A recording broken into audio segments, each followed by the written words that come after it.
In November 1942, at Camp Toccoa, Georgia, the U.S. Army activated the 501st Parachute Infantry Regiment, commanded by Colonel Howard R. Johnson, a tough and demanding leader known simply as Jumpy Johnson. The regiment trained at Toccoa's infamous Currahee Mountain before moving on to Fort Benning and overseas deployment. By January 1944, the 501st joined the newly formed 101st Airborne Division and would soon write its name into history as part of the U.S. Army's airborne spearhead in Europe. The men of the 501st were among the Army's first true paratroopers, taught to jump from aircraft, fight behind enemy lines, and hold vital ground until relieved.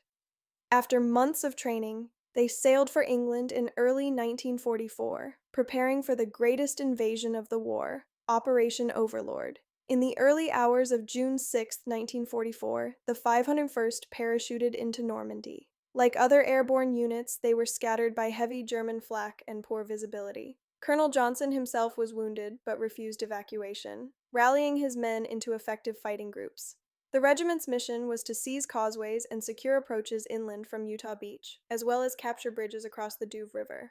Despite confusion and heavy resistance, the 501st succeeded in disrupting German reinforcements. The price was steep, around 1,240 casualties in Normandy, including Colonel Johnson, who was killed in action on June 6th.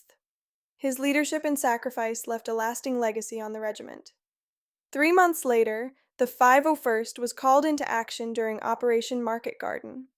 On September 17, 1944, they jumped into the Netherlands, landing near Sun and Veghel. Their mission: seize bridges and roads vital to the Allied advance. The regiment fought stubbornly against German counterattacks, holding defensive lines along Hell's Highway and preventing enemy forces from cutting the narrow Allied corridor. The cost was heavy, more than 700 men killed, wounded, or missing in Holland. But their defense was critical to the survival of the operation. In December 1944, the regiment faced its greatest test, the Battle of the Bulge. As the German Ardennes offensive drove deep into Belgium, the 101st Airborne, including the 501st, was rushed to Bastogne.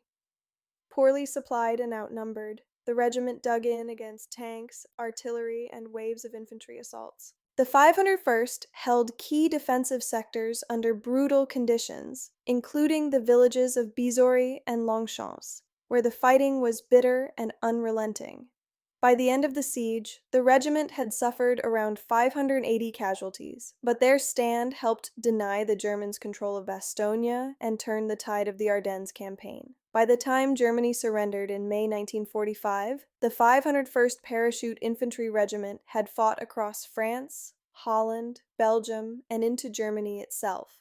Their combat record came at a heavy cost: over 1,600 men killed in action across the European campaign.